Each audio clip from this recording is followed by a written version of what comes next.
original sort of originators and founders of the philosophy or model of the joint-by-joint approach. But what I'd like you to do is just introduce the joint-by-joint approach and how it affects the body and how it influences the model that you've produced with the training that you do with the general public and the athletes. You're absolutely correct, Chris, and it's always important to credit others. Gray Cook and Mike Boyle were the originators of what we know as the joint-by-joint approach.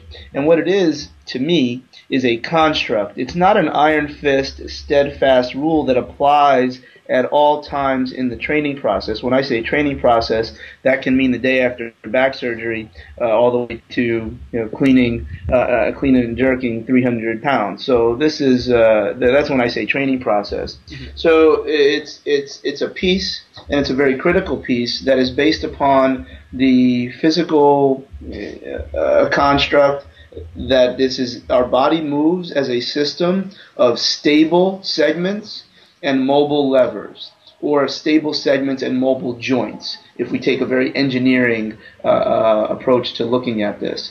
And in order to appreciate stable segments and mobile levers, we have to know what stable and mobile mean. So stable would mean control in the presence of change. So that may be one particular position based on the movement that you're interested in. However, it's really just under control, and how we gain that stability in that segment may be from advantageous, very, very positive choices that have positive adaptations in the body, or you can be just as stable and probably acutely successful at your movement strategy, but have a negative adaptation. So if my back is flexed and I'm hanging over and my hands are resting on my knees, this is likely a deleterious position in the long term for a number of reasons. It does not honor the joint by joint. However, you can say that the lumbar spine is stable.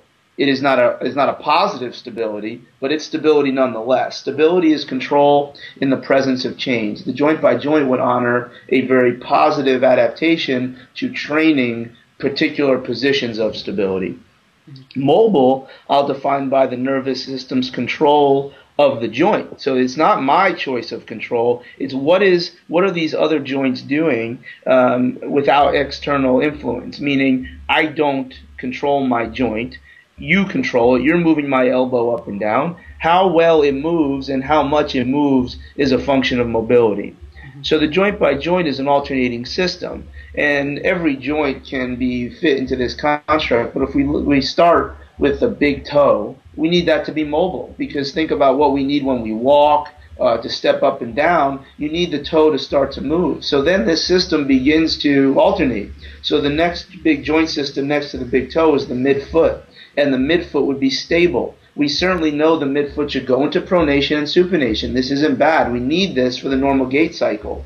But we need control. So if you're always stuck in supination, this is not ideal. You've now lost stability. You don't have control anymore. We move to the ankle, the talocrural joint, mobile. So we have the dorsiflexion to change levels or locomote with more intensity. Moving up the chain, the knee. We know that the knee, if we do not have control of the knee in the frontal and transverse planes, we have knee injury. So we will call this stable. Continuing, the hip would be mobile in terms of, again, ideal positions of when the joints. So we've talked about the knee. Now we'll talk about the low back.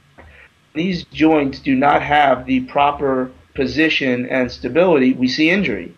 So when we don't have control of the knee, we have injury. When we don't have control of the low back, we have injury. It's not about one position. It's more about control.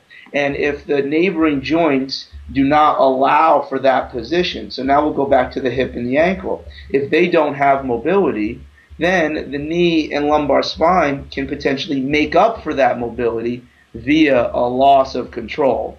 And now we set ourselves up for injury. So this joint-by-joint construct, to me, is a reason when it is violated. It is a reason why we see non-contact or overuse injuries. It is a model in which we can judge fitness choices. So is that a good idea to do? Well, does it fit into the joint-by-joint? For fitness, for capacity training, talking about getting faster, stronger, weight loss, improving movement health.